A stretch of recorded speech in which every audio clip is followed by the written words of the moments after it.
Hi, and welcome back. My conversation today is with Dr. Guy Massry. Dr. Massry is an ocular plastic surgeon in Beverly Hills, California. Blepharoplasty, upper eyelid and lower eyelid surgery, and he also does brow lifts and cheek lifts, anything that surrounds the eye and focuses on the upper part of the face. This conversation is so informative. And if you're looking to have this kind of surgery done, this is the place to look to get every question answered.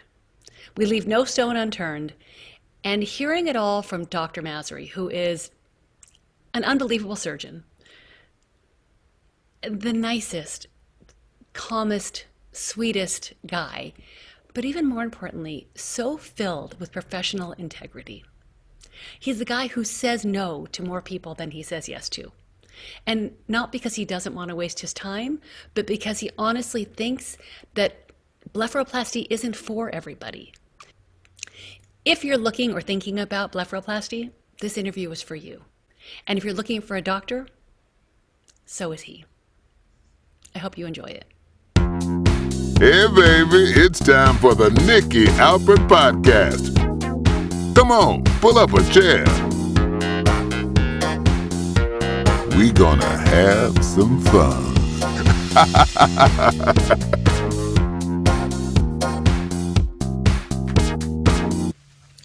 Dr. Guy Massry, welcome to my virtual chair. Thank you so much. So much has happened since you used to drive me to school.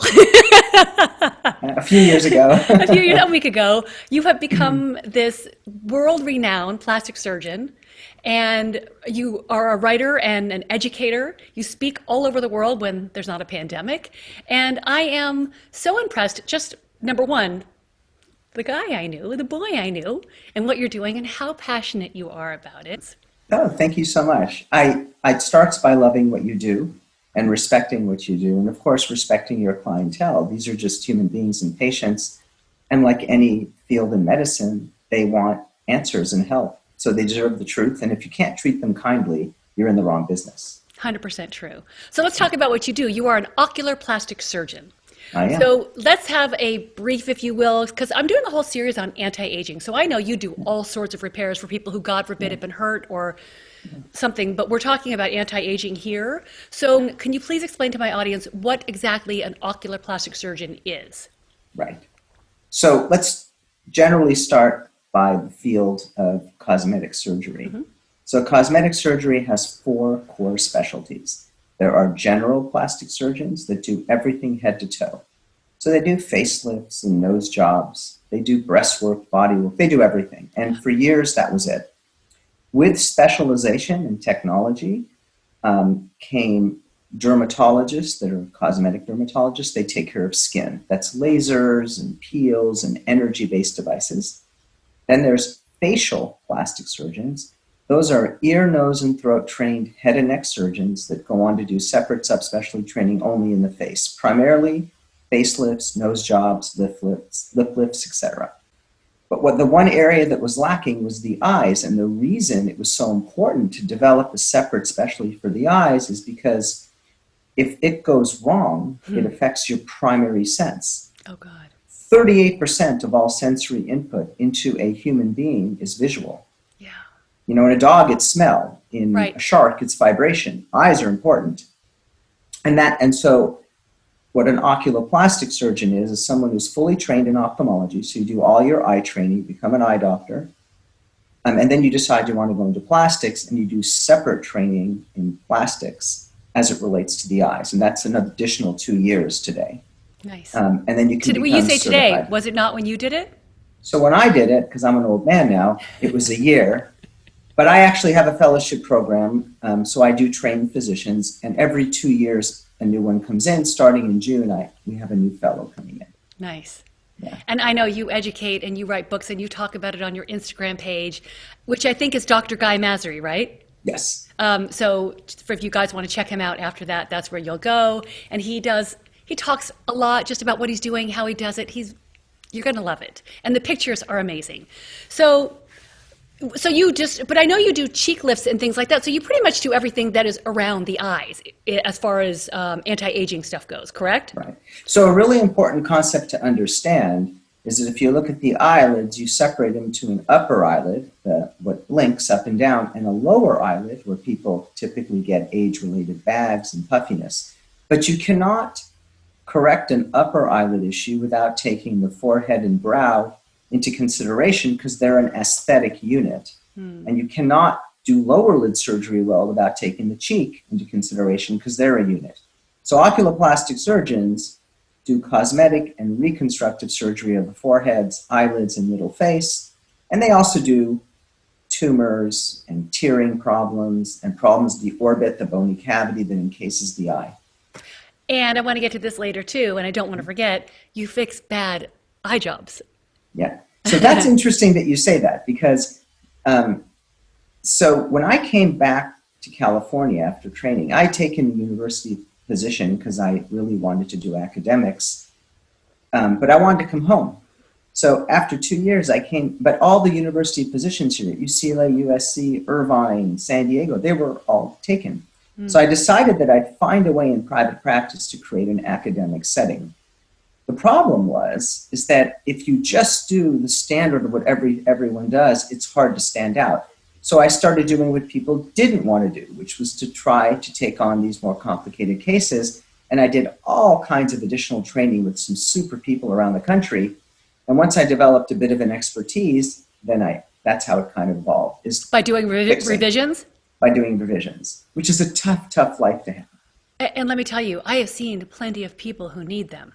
Yeah. I mean, there's that age-old thing, you know, only your hairdresser knows for sure. Like, as a hairdresser, when people lie back in the shampoo bowl and they can't close their eyes, it's weird, you know, and sadly, there's lots of jokes about that happen with the people who are washing hair. Yeah. And that's got to be a nightmare to wake up from your surgery and find out that somebody made you look worse. Well, here's the worst thing that can happen to an individual who is seeking an aesthetic enhancement, is that they perceive themselves as worse. I'll tell you why. It affects women more than men, but it affects men too. When you are used to seeing yourself in the mirror every day, all your life, and then you see something different, something happens in cognition, and it's a meltdown. And it is a true form, published, documented of post-traumatic stress, as if you had been in a war and watched friends, God forbid, get killed. This is something people have a very, very difficult time recovering from, and some never do. And unfortunately, when you're in that setting, you search out someone who will fix it for you. And there's enough people out there that are willing to operate just to operate. Right. Well, something will be done, and then it gets worse. It's like the dominoes that fall. Right. So people have to understand that there's a reason for specialization, and the best way to prevent a complication is to be in the hands of a specialist. If you do something 500 times a year, anything in life, not just medicine, right, you're going to be better than if you do it twice a year. Absolutely. How many would you say, not revisions, but blepharoplasties do you do a week? So I probably, on average, do about 10 cases overall a week. And so it's all, and my practice is 90% aesthetic revision now. So it's brow lifts, upper lid blepharoplasty, lower lid blepharoplasty, injecting fat around the eyes, reconstructing lids that are pulled down, eyes that don't close. But I'd say about 10 a week. The thing is, if you start doing more than that,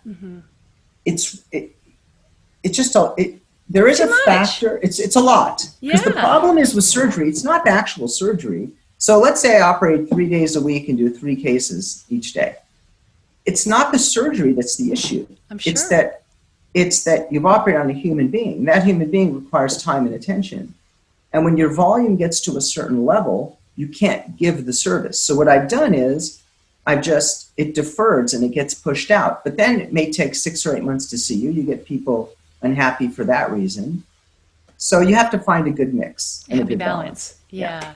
But I would imagine, just like any profession, there are people who just work to work and make the money. And there are people who work because of their passion and their truth and what they're really seeking to give. Correct. People. And so it's now nice you can do that. There are many people that primarily do very quick procedures and eyelids a little drooping and eyelids flip. They take 10, 15 minutes. Right. There was a time I was doing 30 of those a week. But that's not work. Yeah, but those are very quick, simple. You can do 7, 8, 9, 10 a day if they take 15 minutes. Right. But the It's like giving problem somebody is- stitches. Correct. Yeah. But the cases I do today are lengthy and time consuming and involved. So, and it's a different kind of patient. It's, if someone's had something turn out badly, they need time and attention. Yeah. And if you don't give it to them, there's no way you're going to satisfy them. It's not just what you do with your hands, it's how you Exactly. interact. Yeah. Because how you treat people is everything. Yep. Okay, so let's forget about how we treat people. Let's just talk about my Yep. face.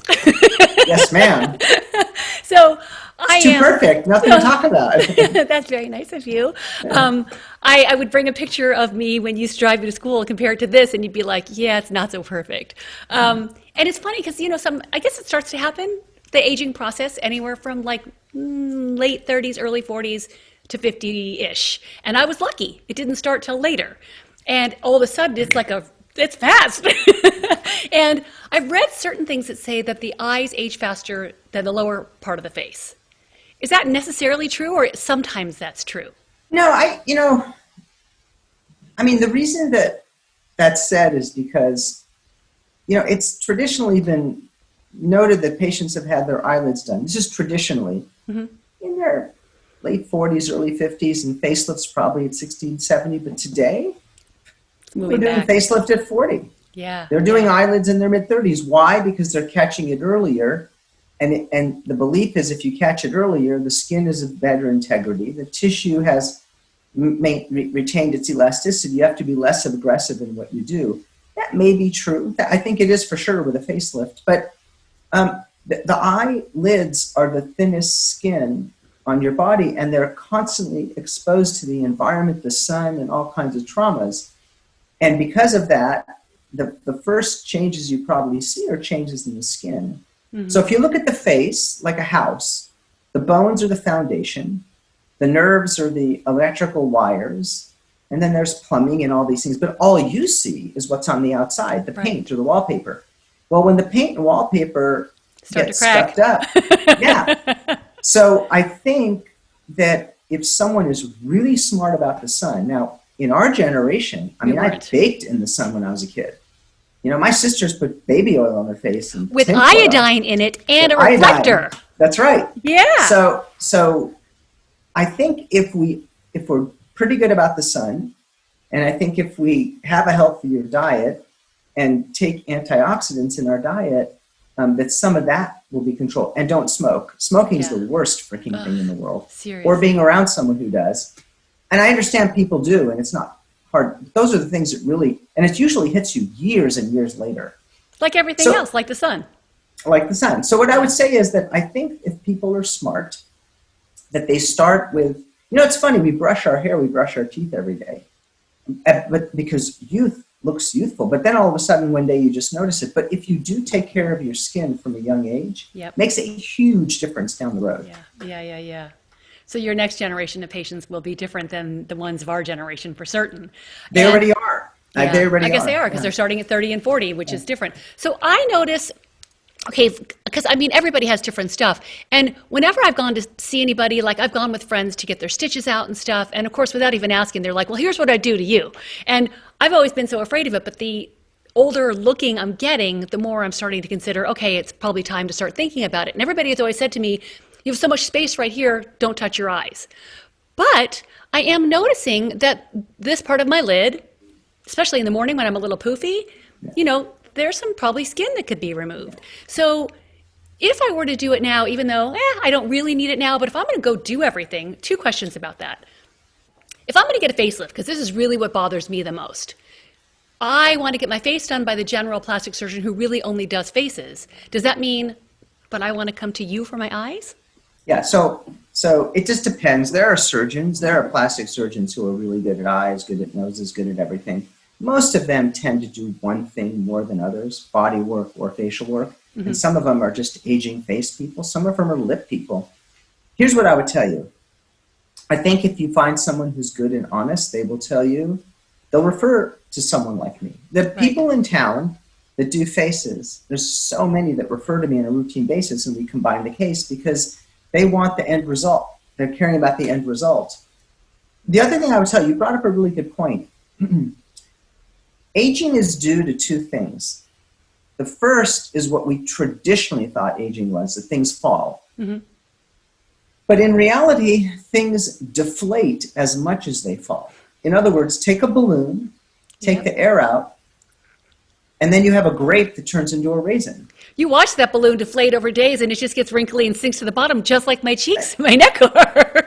But if you have a grape that turned into a raisin, how do you make it back into a grape? Do you cut out the wrinkly grape and tighten it and make a thin seed out of it, or do you blow it up? Yeah. Right. So in your case, because you've kept so fit and thin, that your face is paying the price. Because usually, and especially at a certain age, around 50 or so, or when menopause sinks in, hormonal changes in women, it's a curse because you become gauntier, and gaunt around the eyes, and you generally have that propensity anyways. If you took skin out from your upper lids, you may see less redundancy, but you can become very hollow. Yeah. So you may have to augment it by injecting a little fat or doing other things, or just saying it's a little bit of skin, but is the alternative worse? Because hollow is worse. Hollow makes a person look like a cadaver. I was just going to say a skeleton. Absolutely, yeah. It's a skeleton. You have to be really careful about that. Well, so that's good to know. The converse of that is blowing up a face like yours has its own set of complications because the amount of filler that can be put in is substantial, and then down the road, everyone gets puffy. Yeah, lumpy. Blue. Yeah. And fat, if you inject more than a certain amount of fat in the face, there's a lot of negatives to that. Immediately and late. And how viable is fat? I mean, like when you inject fat, somebody that I spoke to told me that it's kind of like transplanting a heart. If it doesn't all connect properly, correct, it doesn't all work. So how do you know how much? Think about the grass in your backyard when you fertilize it. It grows so much better because you're providing nutrition. Mm-hmm. When you take fat from a different area of the body and place it in the face, it has to receive nutrition. Nutrition comes from a blood supply. So if the fat doesn't get vascularized well, and many people that need fat are ones that have had surgery and become skeletonized, and they have scarring and poor vascular supply. If it doesn't take well, it just resorbs. The body gets rid of it. And sometimes if it doesn't take well, the body looks at it as foreign. It's not foreign to them, but foreign to that location, and it creates an inflammatory response. You get lumps and bumps. There's all kinds of things that can happen. There are ways to do it properly and avoid that. But fat grafting around the eyelids is one of the top 2 or 3 dreaded complications I see that cause a change that is very hard to reverse. So what do you do in a situation like mine? I think you have to ask yourself, what's the better alternative? So for instance, if someone took some skin off your lids, you wouldn't have the redundancy. You may look a little more hollow. And you have to ask yourself, what's better? What do you accept? Maybe when I'm 65 and there's more skin, that's when you do that. And you just do the lower face now for me, someone like me. And also remember that when you're 65, whatever volume loss you've had now will be accentuated. And if you take out skin, muscle, etc., then here's my word for the day. The word is iatrogenic. That means doctor-induced. So you could iatrogenically age someone. So when we look, it's really interesting. Like you said, I do a lot of science. I do a lot of studies. And I looked at patients over the age of 75 that came to me. And I compared one group that had had traditional surgery 20 years before and another group that never had surgery. Mm-hmm. So it's the same age group. Right. Some had surgery. Now, if you talk to the ones that had surgery, they'll tell you, oh my God, when I had it done, I looked amazing. All the flappy skin was gone. All the extra puffiness was gone. But today, my eyes are dry and I have trouble closing them. And if you look at the ones that never had surgery, they don't have any of those symptoms. You got to really look at the long-term picture too. So there are candidates that are great candidates. The reality is you're not a great candidate for it. You might be better off allowing time to take, and we don't know what develops over the next 10, 15 years. It's funny because I accepted that a few years ago, and then when I decided to start writing all my notes to talk to you, of course, then I was looking at my eyes more, and I was like, so maybe if I'm going under, I would just go under and get it all done. And then you said, then thinking about, well, I'd have to go to 2 different doctors, and so then that becomes a whole different thing also. So you don't just do it because you're going under. Do you do it because you need it? So, and also, before we started to record, you guys, I was talking to Guy about the integrity of being a plastic surgeon.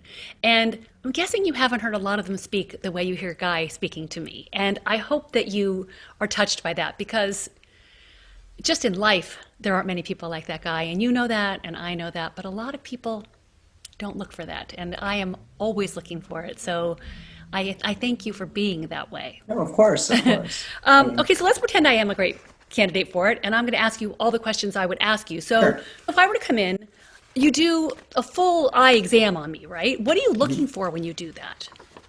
So it's not so much that I'm so concerned about your vision, your eye movements. Right. The majority of people that see me are normal that way. But to be a good candidate for eyelid surgery, you have to have good strength of eye closure. You have to have good, what we call corneal protective mechanisms. You'll never heard that term. It's a medical term. What does that mean? That means that if we do the surgery, we're not predisposing you to dry, irritated eyes. Right. Because think about it, the eyelids are like windshield wipers on a car. They go up and down and they cover the surface of the eye. What happens on your car when the windshield wiper has slits or grooves You get in that it? streak. You can't see very well. Yeah. So the last thing you want to do is operate on someone who the integrity of the surface of the eye is not good enough to have surgery, or the closure of their eye isn't good, or there are other issues that don't allow the eye to be protected, because the primary function of the eyelids is to protect the eyes. So if you alter them, like for instance, people have done eyelid surgery and a muscle gets damaged or a nerve gets damaged, they can't close their eyes.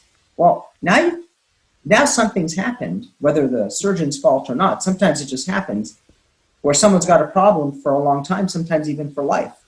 So it's the assessment that's more important than what you do. In fact, the assessment dictates if they're a candidate, and the assessment dictates what you're going to do. It's like if you build a house, you have to kind of assess what to do and what not to. It's like everything else in life. Right.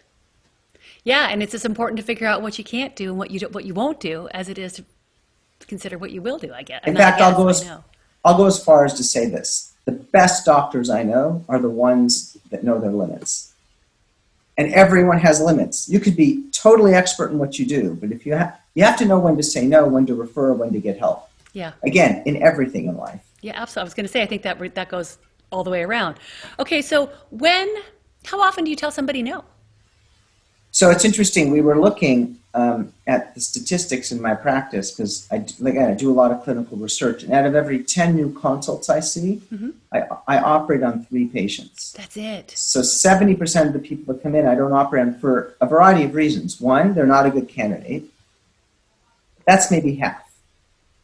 Not a good I bet some of them are just a pain in the ass and you don't want to work with them. So I don't use that term. What I use is I can't meet their expectations. So however you want to describe it. But if you can't meet someone's expectations, how do you win? You can't play. You do perfect surgery and someone's unhappy. Yeah. Yeah. And in fact, the hardest thing it is to teach is how to identify the individual that you can't meet their expectations. Yeah.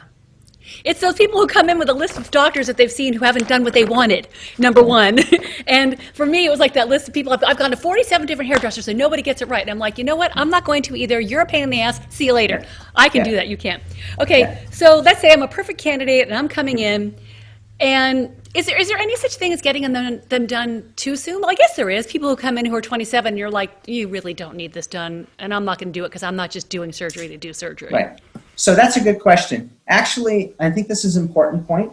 I don't think age is a criteria. I think its findings are a criteria. There are many people that are born with congenital eye bags. They had them when they were 15 and 16, and it bothers them.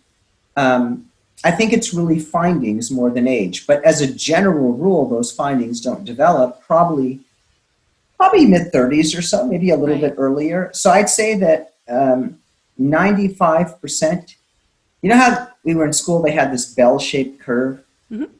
So, and 95% of people are in the middle, and then 2.5% at one extreme, 2.5%. 95% of people are exactly what you're saying. They're 35 and above. But there is that rare exception that's very young, and there's that rare exception that doesn't have changes till they're 70. Right. I watched a woman who was like 25 who just had like really hooded eyes, and she was just I don't like them and I want to fix them. And a lot of people are giving her crap about it, but she was like, look how much better I look and I feel so much better. I was wanting to play with makeup and I couldn't. So there are those women too. So, okay, let's say that we go through it. I'm a good candidate. You're ready to do it. We're going to do an upper blepharoplasty. You decide we're going to do it and we find a date and I start to get nervous about everything. What do you tell me to do to prepare? Like, what shouldn't I be doing? What should I be doing? All that stuff.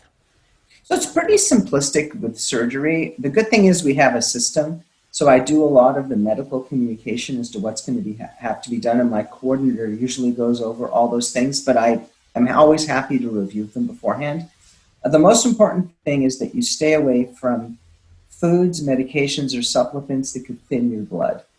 Because the last thing you want to do is have more bruising and swelling, or God forbid, a hemorrhage after surgery. So things like aspirin, all the what we call non-steroidal anti-inflammatory drugs, the kind of mnemonic for it is NSAIDs. It's Motrin, Advil, ibuprofen, naproxen, all those things. They're pretty good, potent blood thinners. If you're on a medication to thin blood for your heart, you have to stop that too. Right. The herbs are really important because today everyone's taking fish oil, ginkgo. There's certain vitamins that tend to thin your blood, and vitamin E. People are using so many supplements and mixing them that we don't even know. So you ask for a list of what they're on and you tell them what not to take? Is that what you do to make sure? We've actually, to make it simpler, created a list of what could thin your blood, and if you're taking any of these, I would stop, and if they have questions, they ask me. Right. And what do you stop for, like 2 weeks before? It just depends on the medication. If it's one of those aspirin or Motrin or Advils, I tell them to stop 2 weeks before. If it's the vitamins, they stop a week before, it's fine. The other thing is you could do surgery in your office under local anesthesia, and if you I was do going to that, ask you about that. Yeah, so someone can be wide awake, and some people choose to do that. You don't really have to have someone be medically evaluated and get a lot of blood tests for that. But if you do it in a surgical center, either your own or a separate location, if the surgical center is approved by the state, there are certain requirements of blood tests, depending on age, maybe a chest x-ray, EKG, and oftentimes a medical clearance by their medical doctor. Mm-hmm. And then in today's day and age, a negative COVID test, a PCR test within a few days of surgery. And those are the major things for before surgery. You give someone a post-operative instruction sheet so they know what to expect. Someone has to drive them and pick them up, that kind of stuff. And do you generally do it in your office? I mean, do you have a surgery center in your office? Do you generally do it under local? What's your go-to? So I could do local procedures in the office, but about 15 years ago, myself and a number of colleagues created a surgical center. It's within 2 blocks of my office. And now there's about 70 doctors that are involved in that surgical center. And I use that. And when there's overflow there, I use another one that's very close also. So if you go there, can you just use local there too and not have Absolutely. all the... Okay. And Absolutely. Do you generally do it under local, a blepharoplasty? If it's an upper blepharoplasty only, and the individual is not too queasy, then I think that's the best, easiest way to go. Because I have a patient population that are, how do I put it? Most people want anesthesia. I'll just leave it at that. They just don't want to feel a thing. They don't want to know a thing. And And propofol is just such a nice nap. It is. It is. As long as you're monitored, it is. Yeah, absolutely. We know didn't work well for Michael Jackson. No, it didn't. Okay, so we do this, and how many people like me call you the day before and go, "Oh, Dr. Massry, I'm getting really nervous about this." What do you say? Right. So I actually get that a lot. What do I say? So it really comes down to this. 90% of people have a normal degree of nervousness. 10% of people have an abnormal degree of nervousness. When I talked about who not to operate on, it's important to identify those people because, again, you could do perfect surgery, but the nerves and anxiety can be so overwhelming that the recovery becomes a lot to go through. Yeah. And it's not a person's fault. You can't I can't change your DNA, and I don't mean just your genetic DNA, but your mental DNA, just like you can't change mine. Right. And everyone has triggers. There are people that surgery is so nerve-wracking and overwhelming to them, and they go through surgery, and it could be a rough 3 months. Okay, so someone like me, Even if 90%. they look perfect. Right, so let's say I'm one of your 90 percentile people and I'm not a kooky. You are. No, I can tell you are. Okay, You would so be, what yeah. do you say to me when I call you and I'm like, okay, I'm coming in tomorrow and I'm a little nervous, just talk me off the ledge? I'll talk you off the ledge. I mean, I'll make you feel comfortable and just reassure you that things should be fine. Of course, when you're having surgery, anyone who tells you it'll be fine, don't worry. There's a It risk. will be, but surgery has risks like everything else. You know? But going to a doctor like you means that God forbid something bad happens, you're the guy who can fix it too. Right. So that's one thing that can happen. But a lot of the reason people are nervous is because they're getting anesthesia. And there are people who it just wigs them out beyond belief. Yeah. You know, I've seen a lot of people that I have 3 kids at home. What if something happens to me? These kind of things. Yeah. And that's realistic. But, you know, it's interesting. We drive a car every day. We get in airplanes. At least we did pre-COVID. And the risk, you know, of you getting into a fatal car accident Way higher. is higher. Yeah. So, you know, it's just that we're so used to doing those things and we don't have surgery routinely. So the stuff we do routinely oftentimes has more risk. But you're more comfortable with that risk. Some would tell you that if you walk the streets of Los Angeles today, it may be of greater risk. Who knows? Yeah, some do say that. Some do. Okay, so I'm coming in. I've just told you I'm doing this. We're going to do an upper blepharoplasty. So let's talk about that. So I've watched several of these. And number one, I think it's amazing how much, or really how little blood there is because of all of the painkillers. Epinephrine, is that what it is that's the constrictor and makes it Yeah, so use epinephrine much? constricts the blood vessels so you bleed less. So if you inject and you give it time. I also often use a mixture of something called tranexamic acid. It's a medication that stops bleeding. It promotes clotting a little bit, not clotting after Right. surgery, but just locally, and that can really help control it too. Which I'm sure makes your job easier. You can Yeah. see, and I know you have to cauterize sometimes and to whatever, but so you basically take out a flap of skin, which I'm sure is not the medical term. A flap of skin is perfect. Okay, good. And when I try to describe it, because I watch stuff and then I talk to everybody about what I'm learning, and because I just love to talk, which is why I'm doing this, and it kind of looks like a small eyebrow within your eyelid. How far out do you go? I mean, on someone like me who has a little bit of crow's feet versus somebody who maybe doesn't or has Botox and so they don't, how do you make sure that you don't get that, like, what's it called, the dog ear? Yeah, so basically, dog ears occur because where the upper and lower limb of the incision come together are at the wrong angle. If they're a perfect angle, kind of acute like this, it's easy to put together. But if they're more rounded like this, when you put them together, there'll be a redundancy at the end called dog ear. But the decision on how far to take the incision has to again do with the exam. So I'm a big proponent of combining an outer brow lift with a blepharoplasty because if there's any skin beyond the corner of the eye, theoretically you have to extend the incision. And sometimes people will see it and notice it. Usually they don't.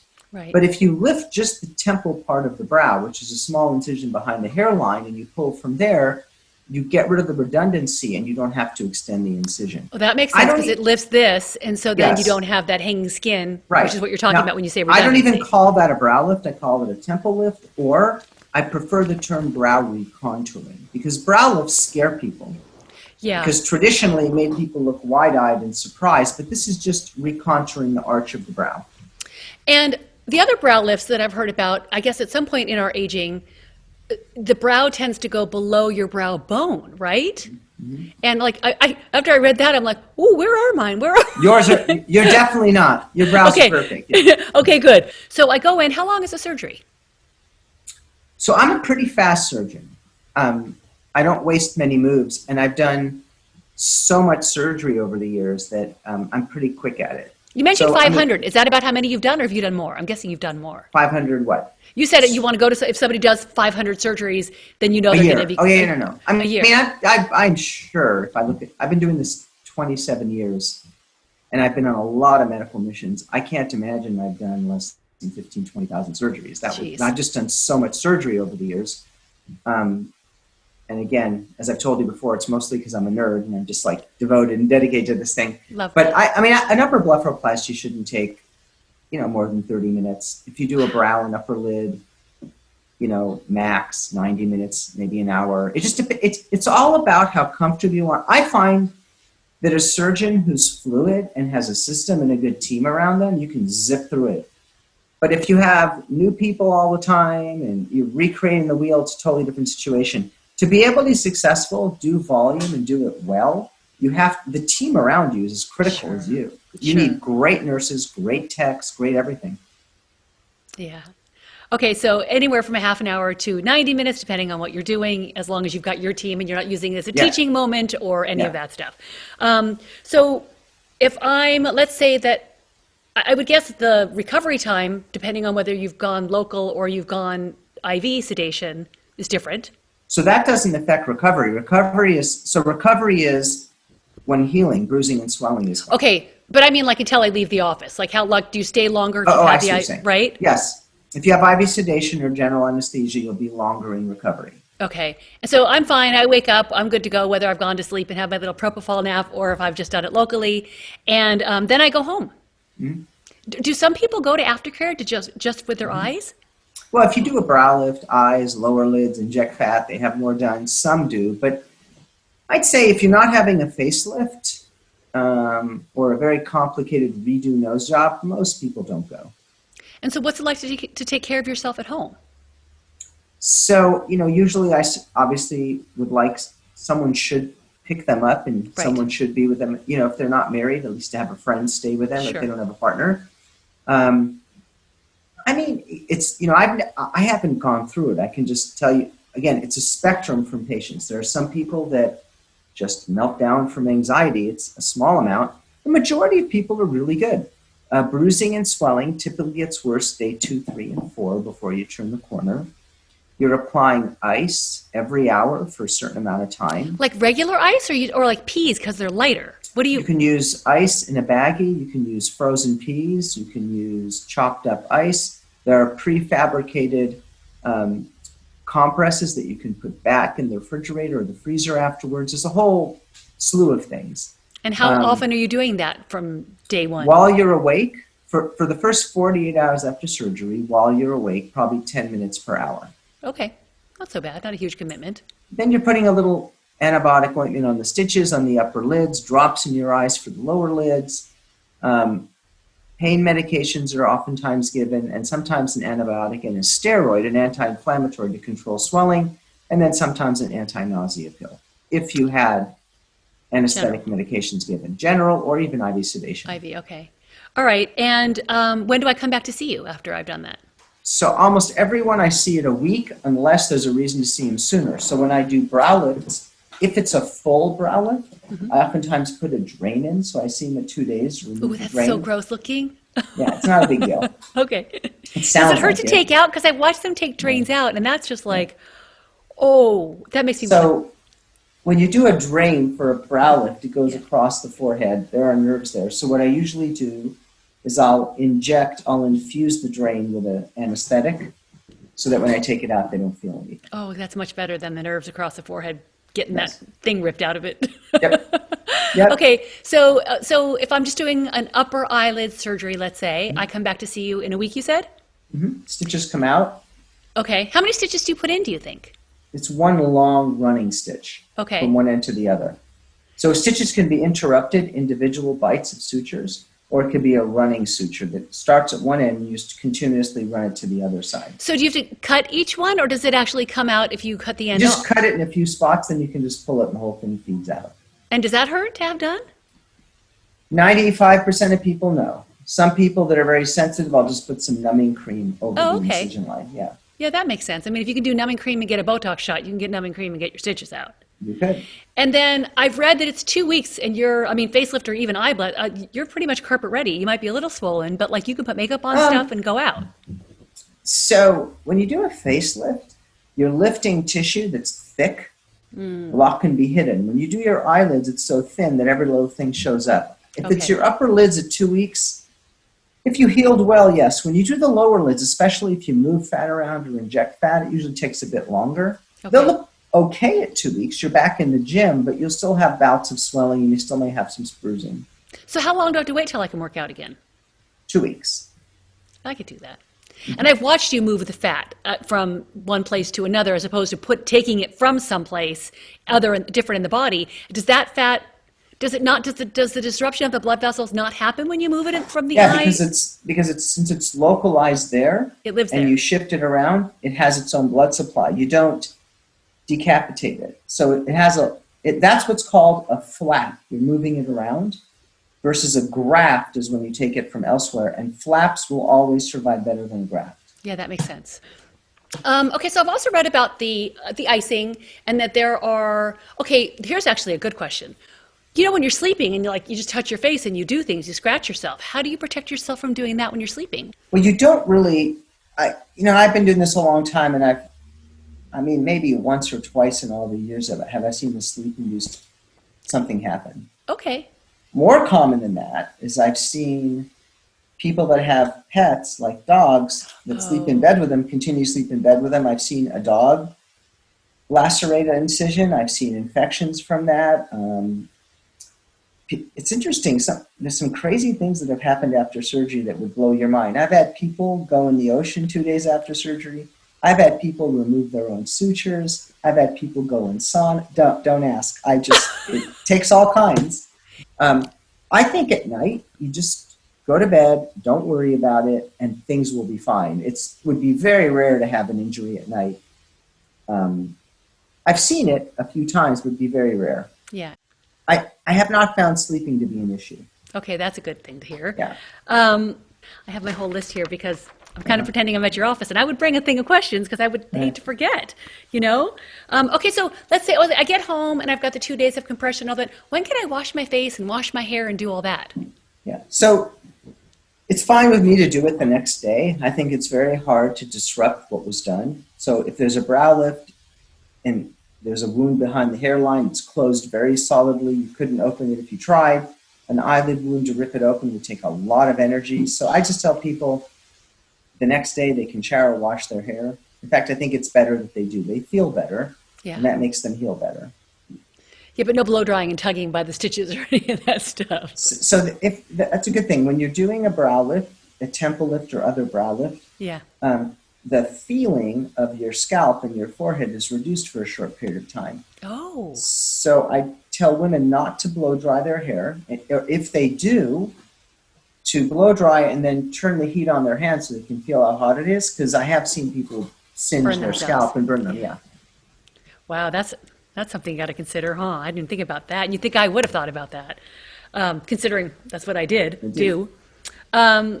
And what about food? I mean, is it a good idea to sort of cut back on the salt on those days after and before, so you're not swallowing from salt and retaining all that water? So salt will make you retain water, and there's going to be a period of time until all the healing occurs and all the blood vessels and channels have reconnected and opened up. And until that time, salt intake will make you swell more. So for the first month or so after surgery, to reduce it probably makes good sense.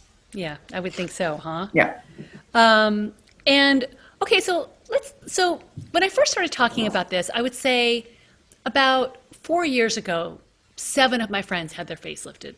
So they were 50, 51. And I had not even thought about it yet. Like, I thought about, okay, I would do it someday, but I hadn't even thought about it yet. And mostly I think because watching my mother and grandmother do it, they waited till they were in there. My mother had one done in her 40s, which was fine. And my grandmother had it done at like 66 or 67. And I just thought it was so weird that they took so much skin and she didn't look better. Like, it was so weird. She just looked like this. And I remember thinking, there's, even back then I remember thinking they're coming up with lasers and stuff. And at some point, maybe it'll be completely non-invasive. What do you see happening in the next how many years? Will this ever be far less invasive, do you think? I think it becomes less invasive when you make smaller incisions, but I can tell you that to redrape a face well, you do have to open up tissue planes, because I think the deeper tissue planes have to be lifted and resuspended. It's funny, just today I do a lot of reviewing for the aesthetic journals of new scientific publications, and I was reviewing one this morning on doing lower eyelids, basically by putting a laser under the skin and using an ultrasound to guide it, ultrasound, so you can shrink the fat just with a laser. That's much less invasive than opening someone up and doing it. So clearly, if you would have told me when we were in school that we would be talking with communicators like they did on Star Trek, and they'd have monorails and the kind of flight, I would have said, exercise equipment, whatever, I would have said, yeah, right. But now it's standard. So it would be silly of me, and I'd be remiss if I were to say in 30 years from now, it could be that we show up, some laser scans us, they put us through some 3D printer, and we're done. Who knows? Wouldn't that be amazing? Anything's possible. But then you got to worry about what the 3D printer does to your ovaries and your uterus and all that stuff too. It's always going to be something. So there's that, right? All right. Is there anything that I missed asking you about that I should? No, I think you've covered a lot of it. I think probably the most important thing to speak about that we kind of glossed over a little bit is, am I really a candidate, and is it really for me? So the difficulty, especially living in Los Angeles or New York or a big city where it's almost a rite of passage to have cosmetic surgery, not to get caught up in the concept of having a procedure because I need a procedure. So people come in and will say, but I'm 55, so I need to have it done. Again, focusing on an age, focus on a finding, and make sure that the change that's being made for you is a change you'll be happy with. And also not to think that it's going to change your life situation. So people that I try to avoid, generally speaking, are people that are going through a big life change, a divorce, a hormonal life change, a death in the family. I don't like doing surgery on people because I'm getting married.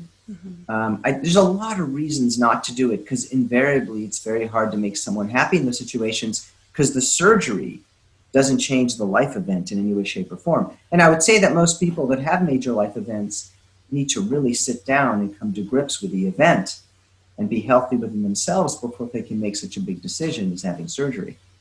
I love that. I love that. And I would like to talk to you as a plastic surgeon another time about that specifically, because not only do I think women, especially because, let's face it, we're also stupidly insecure because of social expectations and magazines and all that stuff. And not to mention, beauty is a door opener, and it makes life so much easier. Absolutely. And so we really grasp onto every bit of it that we can. But it's not a good thing. And that balance, and I think to talk to a plastic surgeon who can honestly say to a woman, this is not the time to do this. And I don't think a lot of them do. And I think you and I should have that conversation another time if you'd be so inclined. Absolutely. To do that. Here's the best thing I can say. Surgery is a tool. It's not an answer. And I think if people could really focus on that and understand that, when I say I operate on 3 out of 7 new consults I see, I could operate on every consult I see. The problem is I wouldn't be where I am today in life. I wouldn't have the successes I've had. And I'd also have to compromise my value systems.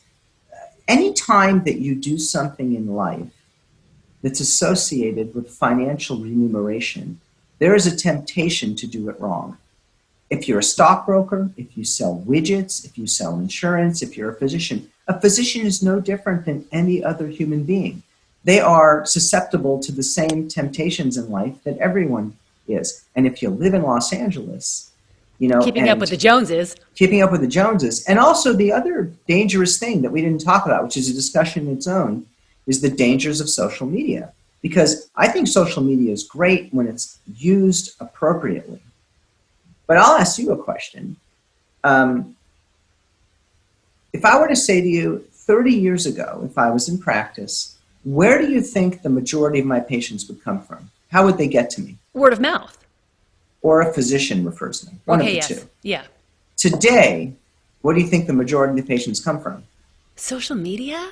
Right. Now, when they come from social media, I can tell you on a daily basis, and I'm not a big marketer or advertiser at all. I have a social media site and a Facebook page and a website, but I don't push it. It's purely educational. And 90% of my followers are probably physicians. But I get DM'd on a daily basis, at least, I mean, a lot of DMs about, when can I see you? Can I make an appointment? People don't really, I mean, if they've researched a reputation, it's one thing. Right. But if you think about it, things could be photoshopped and everything. Absolutely. So there are people that have amazing presence on social media that are amazing, ethical, great doctors.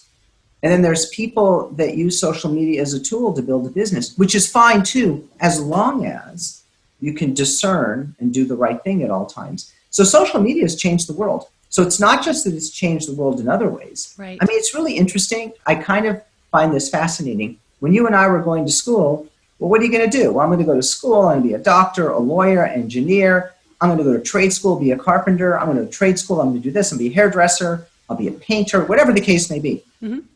But I never heard the term I'll be an influencer. No, But today, it's like being popular after high school. It's the same stupid thing. But I mean, some of it blows my mind. I have met people. I had someone tell me that they are leaving their kids followers, not money. Think about that. Well, think about this. Because it generates money, income. Oh my God. If you have 6, 7, 8 million followers and you have a page like that and people are paying you an inordinate amount of money just to promote what they're doing, you're smart to leave something like that to your children rather than... The world has changed. And by the way, I am not downplaying this. Social media is great. For so many things. It's amazing. However, it can be bastardized and manipulated like anything else. What can't be? Right. But people have to be really smart. Yeah. Because they have to be able to see through the cracks. That's all. Yeah, like you wouldn't go to a heart surgeon based on their social media. But heart surgeons don't, yeah.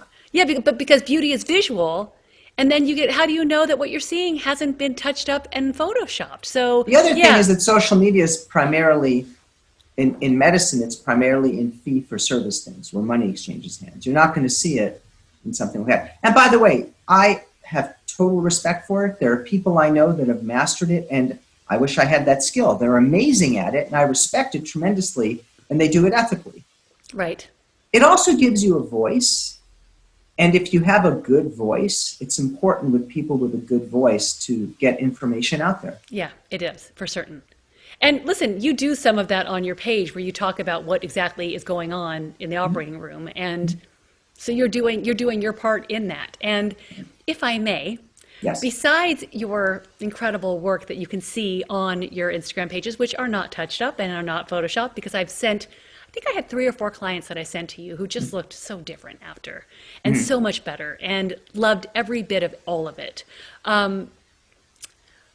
Listening to you talk about your life value and how important it is to give what you do as a physician, being supportive, talking people off the ledge, and caring, reminds me of why I loved you so much as a kid. And it's so nice. It's such a nice, you're the same guy. You know what I mean? And I love that about you. And I'm a huge fan of your work. And after not talking to you really deeply since we did in car rides to school, it's like I was right back talking to you during this. And I really very much enjoyed it. No, thank you. I appreciate that. Like I said, you don't get places in life without a lot of support around you.